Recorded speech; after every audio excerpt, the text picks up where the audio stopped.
വിശദാംശങ്ങൾ കൊച്ചിയിൽ നിന്ന് KG കൃഷ്ണകുമാർ, തൃശ്ശൂരിൽ നിന്ന് നിഖിൽ ഡേവിസ്, പത്തനംതിട്ടയിൽ നിന്ന് അനൂപ് ശ്രീധരനെയും പ്രതീക്ഷിക്കുന്നു. കൃഷ്ണകുമാറിലേക്ക് എത്തുകയാണ്. കൃഷ്ണകുമാർ, ഈ രാത്രി കൊച്ചിയെ സംബന്ധിച്ച് വളരെ ആശങ്കാകുലമാണ്. ഇപ്പോൾ എന്താണ് സ്ഥിതിവിശേഷം? കൊച്ചിയുടെ പല ഭാഗങ്ങളിലും, പ്രാന്തപ്രദേശങ്ങളിലും, നഗരങ്ങളോട് ചേർന്ന പ്രദേശങ്ങളിലും വെള്ളം കയറിയിട്ടുണ്ട്. എന്താണ് അവസ്ഥ ഇപ്പോൾ? ഫിജി സൂചിപ്പിച്ചതുപോലെ തന്നെ പല ഭാഗങ്ങളിലും വെള്ളം കയറിയിട്ടുണ്ട്. ഇന്നലെ തന്നെ വെള്ളം കയറി പല സ്ഥലങ്ങളിലും ജലനിരപ്പ് ഉയരുന്ന ഒരു സ്ഥിതിവിശേഷവുമുണ്ട്. ഇത് വലിയ ആശങ്കയോടുകൂടി തന്നെയാണ് രക്ഷാപ്രവർത്തനത്തിൽ ഏർപ്പെട്ടിരിക്കുന്നവർ നോക്കിക്കാണുന്നത്. കാരണം രാത്രിയും രക്ഷാപ്രവർത്തനം തുടരുന്നതിനാണ് നാട്ടുകാർ അടക്കം, ഫയർഫോഴ്സ് അടക്കം ഉള്ളവർ തീരുമാനിച്ചിട്ടുള്ളത്. പല കേന്ദ്രങ്ങളിലും അത്തരത്തിൽ രക്ഷാപ്രവർത്തനങ്ങൾ നടക്കുന്നുമുണ്ട്. പക്ഷേ വെളിച്ചക്കുറവ്, ഈ രക്ഷാപ്രവർത്തനം നടക്കുന്ന പ്രദേശങ്ങളിൽ വെളിച്ചക്കുറവ് വലിയൊരു പ്രതിസന്ധി സൃഷ്ടിക്കുന്നുണ്ട് എന്നുള്ളത് വസ്തുതയാണ്. ഈ രാത്രിയിൽ രക്ഷാപ്രവർത്തനം നടത്തുന്നവർ ആവശ്യപ്പെട്ടും ഏറ്റവും അധികം ആവശ്യം ഉന്നയിച്ചതും വെളിച്ചത്തിന് എന്തെങ്കിലും സംവിധാനം വേണം എന്നുള്ളതാണ്. അതിൽ വലിയൊരു പോരായ്മയുണ്ട്. അത് തന്നെയാണ് പല ഇരുട്ട് മൂടിക്കിടക്കുന്ന പല സ്ഥലങ്ങളിലേക്കും രാത്രി തന്നെ എത്തിച്ചേരുന്നതിന് തടസ്സങ്ങൾ നേരിടുന്നുണ്ട്. ഇപ്പോൾ തന്നെ കമ്പനിപ്പടി ഭാഗത്ത് ബോട്ടുകൾ ഉപയോഗിച്ച് രക്ഷാപ്രവർത്തനം നടത്തുന്നുണ്ടെങ്കിലും രാത്രി ആയതിനാൽ പല പ്രദേശങ്ങളിലേക്കും കടന്നു ചെല്ലാൻ ഈ രക്ഷാപ്രവർത്തനത്തിൽ ഏർപ്പെട്ടിരിക്കുന്നവർക്ക് കഴിയുന്നില്ല. മറ്റൊന്ന്, പെരിയാറിന്റെ തീരത്ത് താമസിക്കുന്നവർ, അവർക്ക് ഇപ്പോൾ തന്നെ കൂടുതൽ ജാഗ്രതാ നിർദ്ദേശം നൽകിയിട്ടുണ്ട്. പെരിയാറിന്റെ തീരത്ത് പല സ്ഥലങ്ങളിലും കുടുങ്ങിപ്പോയ ഒട്ടനവധി ആളുകളുണ്ട്. ഇവരെ പുറത്തെത്തിക്കുന്നതിന് ഇന്ന് പകലും കാര്യമായ ഒരു ശ്രമം നടന്നിട്ടില്ല. രാത്രി ഇവർ സുരക്ഷിതരായി ഇരിക്കും എന്നുള്ള പ്രതീക്ഷയിൽ തന്നെയാണ് എല്ലാവരും ഉള്ളത്.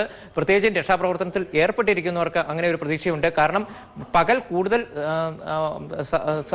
സന്നാഹങ്ങളോടെ ഈ ഭാഗത്തേക്ക് പരിശോധനകൾ നടത്താം എന്നുള്ള പ്രതീക്ഷയാണുള്ളത്. ഏതായാലും ഈ ഒരു വസ്തുത മുന്നിൽ കണ്ടുകൊണ്ട് അത്തരത്തിൽ കുടുങ്ങിപ്പോയവർ സുരക്ഷിതമായ ഭാഗത്ത് ഇരിക്കാൻ തയ്യാറാവണം, ഉയർന്ന പ്രദേശത്ത് ഇരിക്കാൻ തയ്യാറാകണം എന്നുള്ള നിർദ്ദേശങ്ങളാണ് നൽകുന്നത്. ഒപ്പം തന്നെ വൈദ്യുതിയും ഭക്ഷണവും ഒന്നും ഇല്ലാത്ത ഒരു അവസ്ഥ കൂടിയുണ്ട്. ഇതെല്ലാം കണക്കിലെടുത്തുകൊണ്ട് കൂടുതൽ രക്ഷാപ്രവർത്തകർ നാളെ എത്തി ഇവരെ രക്ഷിക്കാനുള്ള നടപടികളിലേക്ക് കടക്കും എന്ന് തന്നെ ഈ ഘട്ടത്തിൽ പ്രതീക്ഷിക്കാം. മറ്റൊന്ന്, ജലനിരപ്പ് ഉയരുന്നതാണ്. ഈ ജലനിരപ്പ് ഉയരുന്നത് വലിയ ആശങ്കാകുലമായ ഒരു സ്ഥിതിവിശേഷം സൃഷ്ടിച്ചിട്ടുണ്ട്. കാരണം ഇന്ന് തന്നെ ഒഴുകിയെത്തിയ വലിയ ജലപ്രവാഹത്തിൽ കൊച്ചിയുടെ താഴ്ന്ന മേഖലകൾ, പ്രത്യേകിച്ചും ആലുവയിൽ നിന്നും എറണാകുളത്തിന് വരുന്ന റോഡിന്റെ താഴ്ന്ന ഭാഗങ്ങൾ, അത് മുട്ടം മെട്രോ യാർഡ് ഉൾപ്പെട്ട പ്രദേശങ്ങൾ അടക്കം മുങ്ങിക്കിടക്കുന്ന ഒരു സ്ഥിതിവിശേഷമാണ്. ഇവിടെ ജലനിരപ്പ് ഉയർന്നു. ഏതാണ്ട് ദേശീയപാതയ്ക്കൊപ്പം തന്നെ ജലനിരപ്പ് ഉയർന്നു കിടക്കുകയാണ്.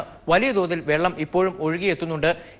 ഇത്തരത്തിൽ കൂടുതൽ വെള്ളം ഒഴുകിയെത്തുന്ന ഒരു സാഹചര്യം ഉണ്ടായാൽ ദേശീയപാതയുടെ കൂടുതൽ ഭാഗങ്ങൾ മുങ്ങുന്ന ഒരു സ്ഥിതിവിശേഷത്തിലേക്കും കാര്യങ്ങൾ എത്തും. അതുപോലെ തന്നെ പെരിയാറിന്റെ തീരത്തും കായലിന്റെ തീരത്തും ഉള്ള ഭാഗങ്ങളിലും വെള്ളം കയറാനുള്ള സാഹചര്യം നിലനിൽക്കുന്നുണ്ട്. ഇതെല്ലാം മുന്നിൽ കണ്ടുകൊണ്ടുള്ള മുന്നറിയിപ്പ് ജില്ലാ ഭരണകൂടം നൽകിയിട്ടുണ്ട്. ഈ മുന്നറിയിപ്പ് ലഭിച്ചിട്ടും, ഇന്നലെ ഇത്തരത്തിൽ മുന്നറിയിപ്പ് ലഭിച്ചിട്ടും മാറാൻ തയ്യാറാവാത്തവരാണ് പലയിടത്തും കുടുങ്ങിക്കിടക്കുന്നത് എന്നുള്ള വസ്തുതയും ഈ ഘട്ടത്തിൽ ഓർമ്മിക്കേണ്ടതുണ്ട്. ഇന്നും ഇത്തരത്തിൽ മുന്നറിയിപ്പ് ലഭിച്ച പ്രദേശത്തു നിന്നും ആളുകൾ മാറുന്നത് തന്നെ രാത്രി വളരെ വൈകിയാണ്. ഈ നേരത്തും പല സ്ഥലങ്ങളിൽ നിന്നും ആളുകൾ മാറുന്നുണ്ട്. അത്തരത്തിൽ യാത്ര ഒഴിവാക്കണമെന്ന് നേരത്തെ നിർദ്ദേശം നൽകിയെങ്കിലും അത് പാലിക്കാൻ പലരും തയ്യാറായിട്ടില്ല. ഏതായാലും രക്ഷാപ്രവർത്തനം രാത്രിയും തുടരാൻ തന്നെയാണ് ഈ രക്ഷാപ്രവർത്തനത്തിൽ ഏർപ്പെട്ടിരിക്കുന്ന തദ്ദേശീയരായ നാട്ടുകാരുടെ എല്ലാം തീരുമാനം. ശരി കൃഷ്ണകുമാർ, നമുക്ക് തൃശ്ശൂരിലേക്ക് പോകാം. നിഖിൽ, തൃശ്ശൂരിൽ വൈകുന്നേരം ഉച്ചയ്ക്ക് ശേഷമൊക്കെ വലിയ കാറ്റും മഴയും അനുഭവപ്പെടുകയായിരുന്നു. ഇപ്പോൾ സ്ഥിതി കുറഞ്ഞിട്ടുണ്ടോ? പെരിങ്ങൽകുത്ത് ഡാം കവിഞ്ഞൊഴുകുന്നുണ്ട്, അതിന്റെ ഒരു ആശങ്കയുണ്ട്. എന്താണ് അവിടുത്തെ സ്ഥിതിവിശേഷം?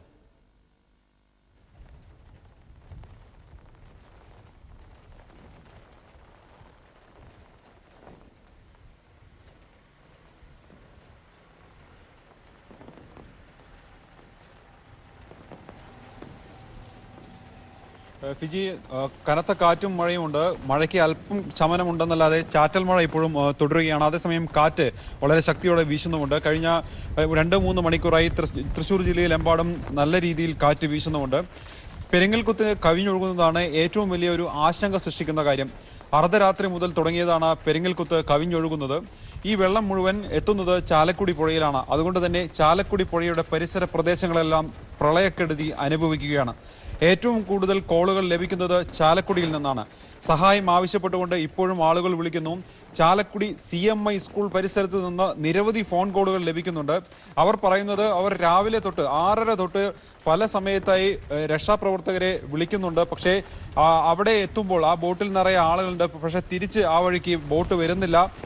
മറിച്ച് മറ്റുള്ള സ്ഥലങ്ങളിൽ നിന്നെല്ലാം തന്നെ വ്യാപകമായി ആളുകൾ സഹായം തേടിക്കൊണ്ട് വിളിക്കുന്നു എന്നുള്ളതാണ്. മാധ്യമപ്രവർത്തകരെയും മറ്റും നിരന്തരം ബന്ധപ്പെടുകയാണ്, അവരുടെ ബന്ധുക്കളും ബന്ധപ്പെടുകയാണ്.